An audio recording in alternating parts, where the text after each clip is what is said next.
Welcome to episode 33 of Antlia. Ermor is looking a bit scuffed right now. He's being attacked by half of the players in this game now that Katis is attacking him. Let's see what Yomi's got his pretender doing these days. Phoenix power, fire shield, falling fires. Oh yeah, that does the trick on this amount of PD, no problem. Such a high level of fire, this thing can just spam falling fires nonstop. Agartha's been moving this force around. She's already taken one fort with it, and now she's moving on to another one. Yeah, this province defense doesn't stand a chance. And she's still got the Victor of the Arena, Troglodyte Lord, running around doing some raiding to chomp through this PD real quick just for fun. And here's a Dione, full spread of wolves there, geared with a Stinger, Vine Shield, Mirror Armor, Boots of the Messenger, and Ring of Regeneration. This thing will be regenerating 10 HP a turn. It's casting Summon Earth Power, Iron Skin, Temper Flesh, Flying Shield, Flight, and then probably attack rear. Now it's chomping through. Centurion doesn't know what to do. Look at him, running around like a madman.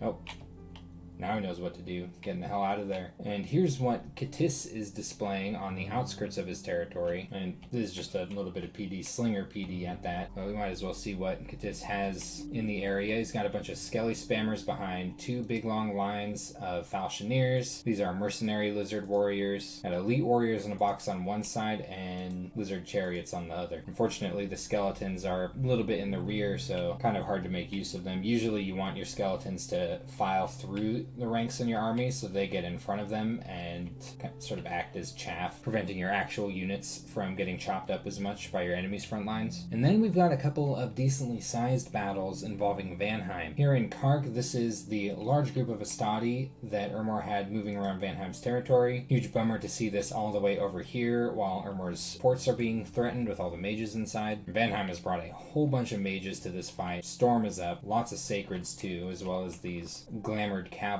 And here comes the Thunder Strikes. It's just taking chunks out of this army. It's also stunning a lot of the Histadian and AoE. Yeah, doesn't even look like these guys made a dent in Vanheim's army, which is why these things really need mage support when they're moving around. And actually pretty nice units when they have mages backing them up. And the mages themselves need units like this to protect them while they cast spells. Vanheim did not lose a lot here. Surf Warriors are very disposable. Lost a few Vanheers and a Heerdman, whereas Ermor lost everything. And Vanheim is also moving a small army onto Ermor's capital. This is Ermor's province defense. Looks like mostly just powering through some sacreds, though there's some Thunderstrike casting here. It's like a couple of 3 thugs moving around the side just in case. But Ermor is not without his victories this turn. He did do a raid closer into Vanheim's territory. Got the Pontifex Maximus out here with a little group of Equite against not a whole lot. Barbarian province defense. Chopped through it pretty quick. And at this point things just look irreversible for Ermor. Way too many people attacking him all at once. He can't recruit anything else. This is what he's got on his capital, which is not a lot. 4 mages and H3 and some decent units. But he doesn't have any capabilities of bringing a relief force over. If these Astadi that just died in this fight were down here, he might have been able to push off an army turn. I mean, just look at all these mages. He could have done some serious damage with the right script. He is staying proactive with his raiding. Oh, he's even just raiding with an H3, a couple of gladiators. But I don't really see how he's going to turn this around without some crazy miracle of diplomacy. Katis, conversely, is doing quite cozily. He just hit Conjuration 5, a very important goal for most nations. He also hit Thaumaturgy 4 this turn, likely on his way to Thaumaturgy 5. And he's acquired a couple of nice events from his luck scales, a big pile of gems, and some lizard has blessed the crops. Katis is turning around pretty quick here. I presume he doesn't want to provoke Agartha in any way. And if he keeps moving this way, he's going to have a pretty strange shaped territory. But really not a whole lot going on with Katis this turn. He is building a palisades down here on the Crystal Sorceress province, and that's a very good choice. And check that out. He rolled an Astral 2 on his very first Crystal Sorceress mage. Got a 10% chance of landing that. Usually they're old, the Astral 2 ones. I guess this one's pushing it pretty close. And Agartha, who is making good gains in Ermor's territory, is having her ass bit a bit by Oceania. See what Oceania is moving around here.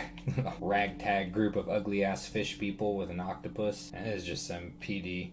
We'll at least look at the script he's got on his octopus. It's like Mirror Image, Mist Form, Skeletal Body, Earth Might, Personal Luck, and then it moves out into melee, doesn't quite get there, and he really he got somebody. Wonder which weapon he smacked him with. The murderously superstitious villagers of Dubros threw a witch down a well. Looks like that witch was about as powerful as 14 water gems, because that's what they yoinked out of the water after she dissolved in it. And we're going to check out some of what Agartha's summoning this turn, as she's starting to get into her national summons. Magma Children are really awesome. They've got a heat aura and a powerful fire shield, actually. They get better stats in hot provinces and do an area of effect fire damage attack. So really nice unit and fairly efficient in fire gems as well. She's also cast Living Mercury. This thing is sort of like a water elemental. It's got slash, blunt, and pierce resistance, several attacks, but the big thing here is Poison Cloud. A pretty decent one too. Units with Poison Cloud are a little bit finicky to use, kind of dangerous. You could end up doing a lot of damage to yourself making use of them, but if you can use them properly, very powerful. An example of a way to use them properly is to surround them with poison resistant units. Like Long Dead. Long Dead don't give a shit if they're sitting in a cloud of poison. They don't give a shit about anything, really. Magma Children are also decently poison resistant, and so are Great Olms, funnily. I actually didn't know this. These things got PR 15. That's really good. So as long as he figures out something with his mages, he could haul these around with an army that is very resistant to poison and not worry so much about them. Or just place them carefully so that they're never in contact with the mages. Agartha looks to simply be holding the siege here in White Forest. The way she's moved actually carves out all of this territory for her, which is really nice. She can take this at her leisure. It looks like she might be trying to do something about Oceania. She's moving this large army back into Bayville, and she's also got this going on right here. An Oracle with a bit of equipment scripted to Thug. Now, I don't know if she's attempting to solo this army here, or she just expects Oceania to move back and she's trying to retake the province. I guess we'll find out what we're likely to see when we get to Oceania's turn. Man, she's going crazy with the Ruax Pact and Living Mercury casting. Formoria has received a message from Oceania commenting on his Shibalban-related solutions. Said that Ermor seems to be fighting on 2 or 3 fronts. Ermor's fighting on all fronts right now. What Oceania is mainly doing with this message is pointing out that Agartha is now likely number 1 in strength, and Oceania is requesting military assistance against Agartha. Formoria has moved a sieging army onto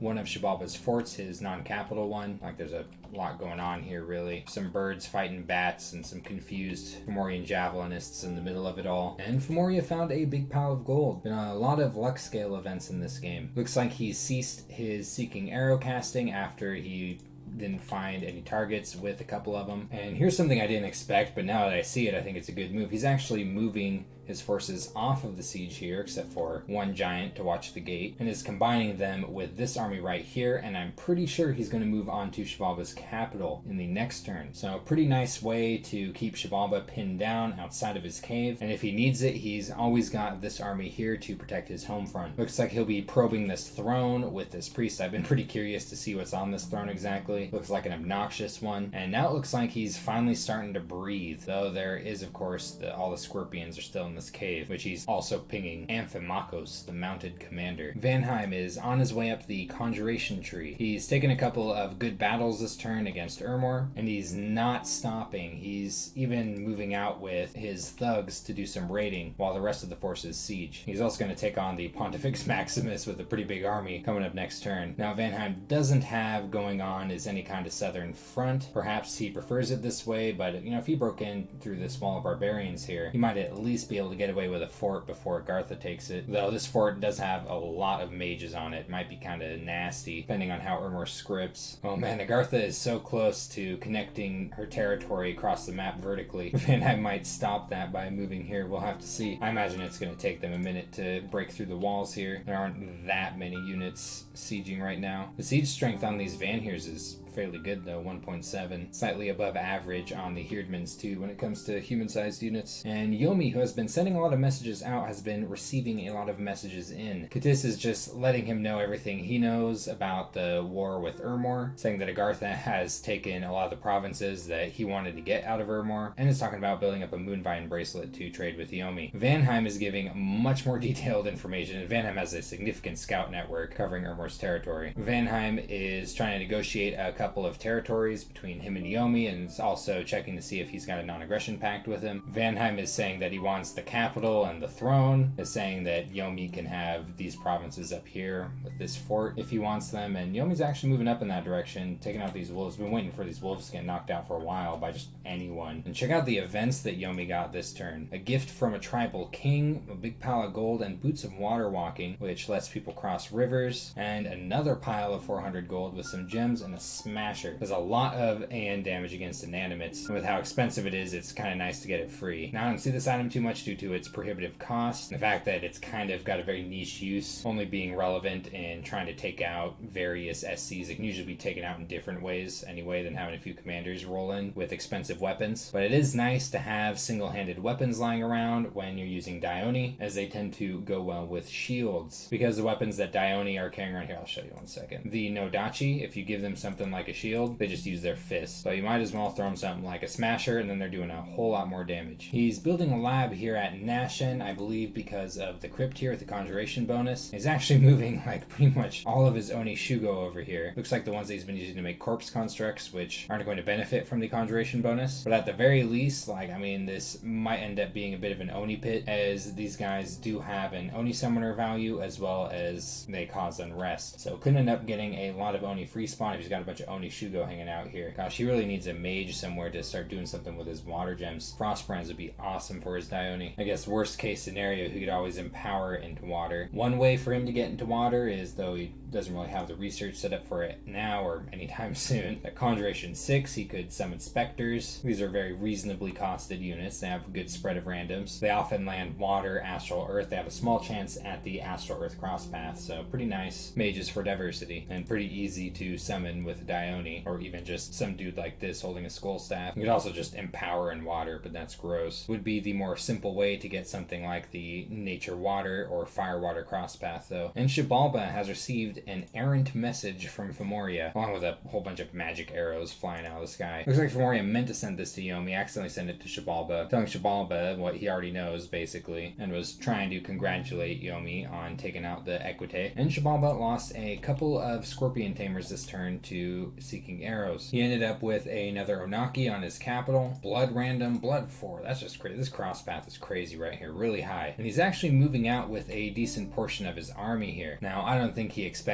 to catch this army. I think maybe he's just trying to take this province for its income, or maybe to slow down Formoria a little bit, distract Formoria from potentially moving on to his cap, taking out basically everything that Xibalba has left up here. And Xibalba will have a palisades on this next turn here in this cave. And Oceania has been stepping into war with Agartha. Oceania has received a message from Katis saying that he's going to take some of Ermor's territory, and then he's going to either attack Formoria or Agartha. I imagine Oceania is going to try to persuade him to attack Agartha. Magic site, what's this? Ancient Temple of the Deep. It's a pretty good one actually. Pearls and water gems. So it looks like Oceania is going to sit here with his commander on this province. He's actually checking out what the province defense patrol situation is on Bayville right now. He's also leaving this army here as well. I guess you might as well site search with all this stuff, at least if he's planning on holding this territory. Doing a bit of raiding right here. So far, no construction or claiming or anything like that on this throne. Be a really nice thing to claim as soon as possible due to the nature gems and even the growth scales. He can benefit from these growth scales. He only has growth 2. Even claiming this throne just temporarily could be a pretty big deal. That's a lot of nature gems. That's nature gems you could build a fort here with. Looks like instead he's opting to build a fort right here in the water though. Maybe worried that he won't be able to hold on to this province long enough with, things like this moving around. Is understandable. Making more Shambler skin armor to get his Haliads onto land, I presume. We will at least get to see this army fight an Oracle next turn. Kind of curious how that's going to go myself. So this has been turn 34 of Antlia. Not too much going on this turn. Looks like the game is sort of in a transitionary state at the moment, though it does look as though things are coming to a close for Ermor and Xibalba pretty quickly. Right now I'm mostly interested in seeing what the heck Katis is going to do. I feel like he's in the best position to massively change the game state at the moment, and he's talking about attacking either Agartha or Formoria. I imagine we will be finding out who he aims his sights on soon.